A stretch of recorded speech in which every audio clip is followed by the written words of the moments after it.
The current Middle Eastern conflict is wrapped up with the claim that Israel have settled beyond their rightful borders. But did you know this idea is itself a biblical theme, and one that an Israeli biblical scholar has published on?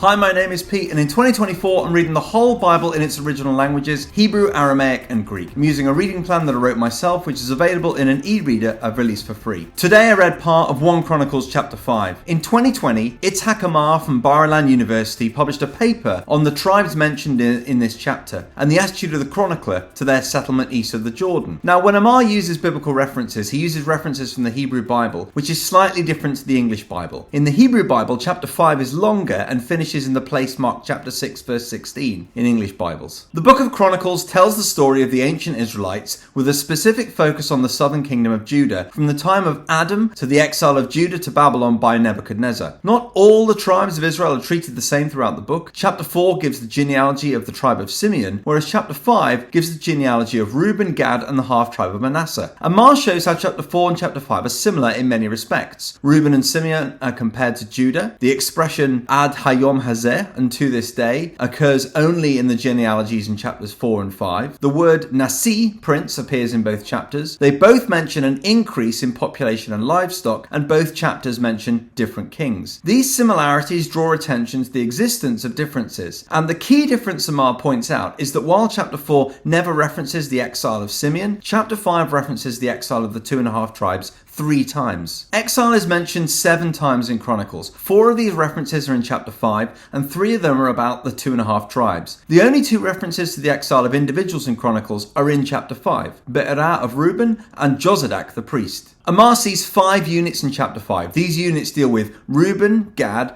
the war against the Hagrites, Manasseh, and the exile of the 2.5 tribes. But he also sees a chiastic structure with the settling genealogy and census of Gad in the center of it. I'll analyze these structural claims at the end. Both Numbers 32 and Joshua 22 talk about the 2.5 tribes who settled east of the Jordan. In both chapters, their settlement in this place causes conflict among the people of Israel. But the account in Joshua chapter 22 is overall more intensely negative in its portrayal of the 2.5 tribes than Numbers 32. In Numbers, Moses is angry. In Joshua, the whole people are angry. In Joshua, the people want to go to war. The root ma'al, to be unfaithful, appears 7 times in Joshua, and marad, to rebel, appears 5 times. Numbers mentions 1 sin of the past. Joshua mentions 2 sins of the past. The Numbers story ends with Moses distributing land to the tribes as though he's accepting them, but the Joshua story simply ends with a lack of war, not saying anything about whether the other tribes have truly accepted them. And the land east of the Jordan in Joshua is described as defiled. The chronicler doesn't describe how the 2.5 tribes got their land east of the Jordan, but he does describe their expansion. These suggest a positive view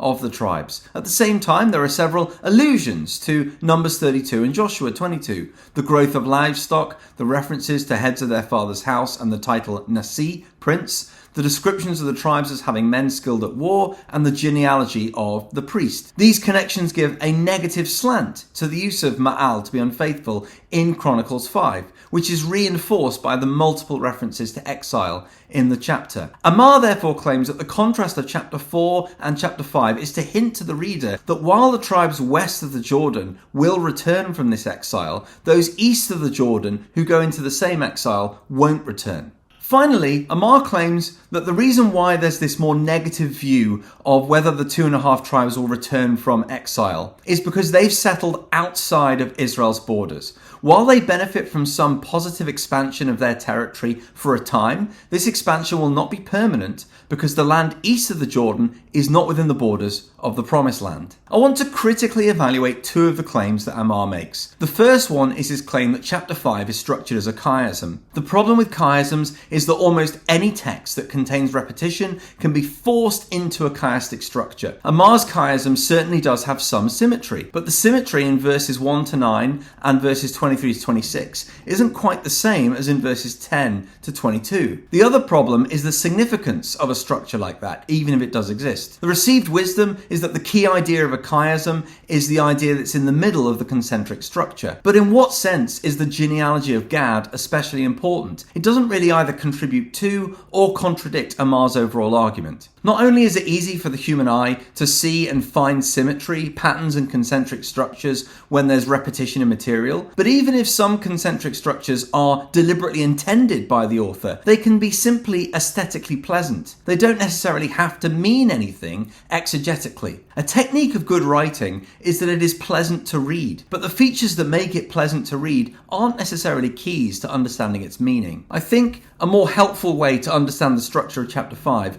is more how Amar describes the text on pages 363 and 364 as a narrative with an inclusion. The first two verses and the last two verses are clear brackets for the whole section, and in contrast to the chiastic reading, as brackets, they actually provide the theological heart of verses 1 to 26, that the 2.5 tribes have sinned and were punished for this by going into exile. Within that inclusion are 3 stories then. The story of the tribe of Reuben, who expanded their territory and fought against the Hagrites. The story of the tribe of Gad, who expanded their territory and fought against the Hagrites. And the story of the half-tribe of Manasseh. So it's a story of valor and progress and stepping forward in faith, which ultimately experiences failure because of their sin. This year, as I read the whole Bible in its original languages, I will read, summarize and critique some other journals about the biblical text.